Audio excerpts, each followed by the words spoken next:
السلام عليكم. اليوم بغيت نعاود لكم القصة ديال واحد السيد سميتو محمد، وكان واحد البنت سميتها خديجة. الحب ما كانش حب عابر، كان حب بحال الجدر في الأرض، كل ما دازت عليه العواصف كيزيد يتشبت. كان كيحلم بها الزوجة الشريكة العمر ديالو والأم ديال ولادو، كان كيشوف المستقبل غير معاه، ولكن الظروف كانت أقوى من الأحلام. خديجة ديك البنت تزوجات ومشات في طريق آخر، دازت الأيام والأيام، ولات الأم وعندها وحياتها ومسؤوليتها وولادها. الناس كاملين كيقولوا لمحمد الحياة كتستمر، خاصك تتزوج وتشوف مستقبل ديالك. وكان كيبتسم غير ابتسامة خفيفة وكيقول النصيب بيد الله.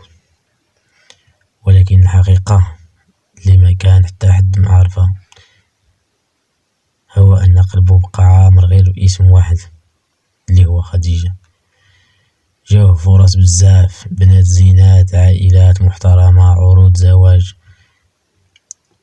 ولكن كل مرة كان كيتراجع، ماشي حيت ما بغاش يتزوج، ولكن حيت ما قدرش يتخيل شي وحدة في بلاصتها.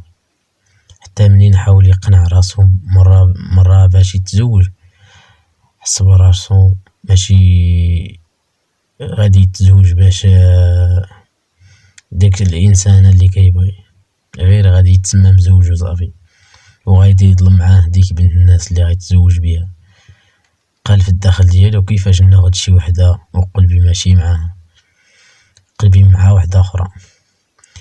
محمد عمرو دخل في حياة خديجة وما عمرو قرب لشي حاجة تقدر تزعجها، كان غير كيشوفها من بعيد، يدعي لها بالخير ويكتفى بالذكريات اللي كان دوز معها في الطفولة.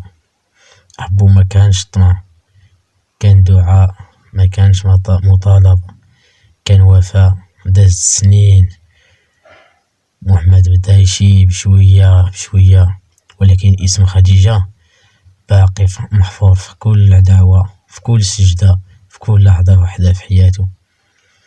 شي مرات كيوقف في المحل ديالو فين خدام، كيفكر كاين حاجات إلا تصلحات كيبقى فيهم الشرخ. قلبي منين مشى خديجة بقى فيه الجرح ما تصلحش.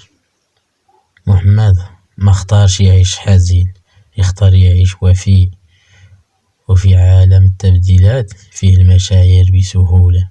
هو بقى ثابت، كيحب نفس البنت بنفس القلب وبنفس الصدق إلى يومنا هذا. بقى باقي مازال كيبغيها، ما عمرو تخيل راسو يعيش مع شي وحدة أخرى من غيرها. هاد القصة عاودتها لكم، صيفطها لي هاد الأخ سميتو محمد من نواحي أكادير. بغا النصائح ديالكم وما كرهش شي نصائح يكونوا في المستوى، حيت عيا من هاد الشي. المهم راه غادي يقرا جميع التعليقات الزوينين والخايبين، كنتمنى ما تجرحوش بشي كلام خايب. وكنتمنى إلا عجبتكم هاد القصة ما تنساوش ديروا ابوني وشي تعليق زوين، وداك جيم علاش لا.